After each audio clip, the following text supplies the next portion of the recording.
I just want to take a moment to say to the men that follow me and support me, even when I'm talking shit about men, I appreciate you because I don't hate men. I hate bad men.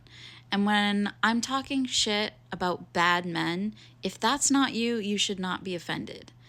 And so, to those of you that support me and my statements about men and know that I'm not talking about all men, I'm talking about shitty men that, and the only men that should be offended by that is shitty men and the shitty women that protect and are fooled by those shitty men. That in no way implies that there aren't shitty women. It drives me nuts when I can't say anything without somebody jumping on the, well, what about women bandwagon? I'm speaking about my experiences and the experiences of those that I've listened to. That's where I'm coming from. And the video I posted last night is getting some hate on YouTube. And honestly, I'm really surprised it didn't get me hate on here. Anyways, I love you guys and I appreciate the men who support me and who understand that when I'm talking about shitty men, it doesn't apply to them if it doesn't apply to them. And that understand that what I'm saying is either facts or personal experience or me talking about, things I've learned from others. Like this guy right here was talking about both sexes pressure each other to do stupid things. But has anyone ever asked you if your friend jumps off a bridge, does that mean you would too? What? I don't know what the hell he was talking about with the bridge thing. And with the pressure thing, I was talking about men pressuring women to have sex. That has largely been my experience. I know that it certainly can happen in the reverse. I'm not saying that it can't. But that's not what we're talking about.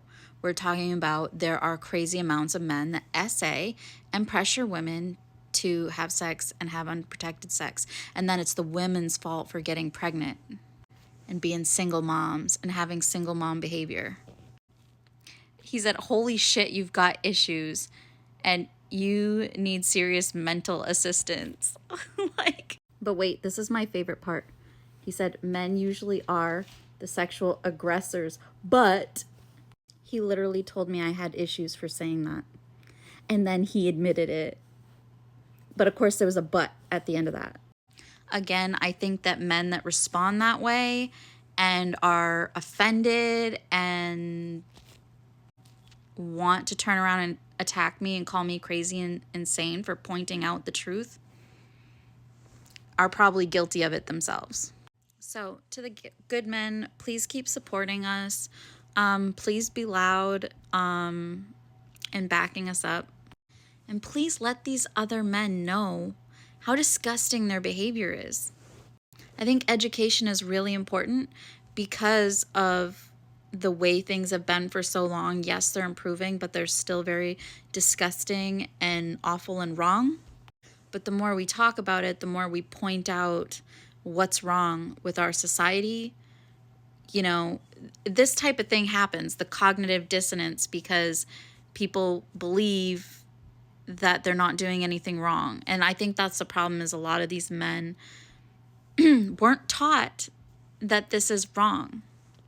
And a whole nother discussion, but kind of tied to this, is, I heard people in the same conversation that I initially was talking about with the single mom comment, and women need to stop having children out of wedlock, as if men aren't doing that and then leaving. Men love to create children out of wedlock and then bail. But anyway, another part of the conversation was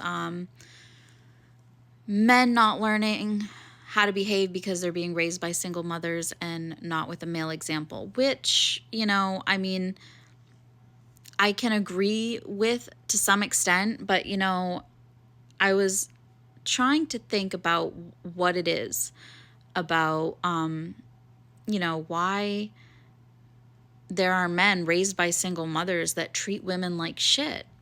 And, why aren't they taught better? Or you'd think they would love their mom enough to, not treat women like that. I personally think it comes down to not necessarily whether you're being raised by a male or a female or one person or two people. I think it's more to do with every child, every human being needs the nurturing and the love, but also needs authority and structure. So those two things together are really important, and that's why as a single mom, I am trying my damnedest to do both, to be the nurturer and loving and kind and all that, but also adding a strict component of authority and structure. And I absolutely wish that my son was being raised with a good example of a man. But I really don't appreciate being blamed for being left a single mother. Anywho, thanks for listening. Love you guys.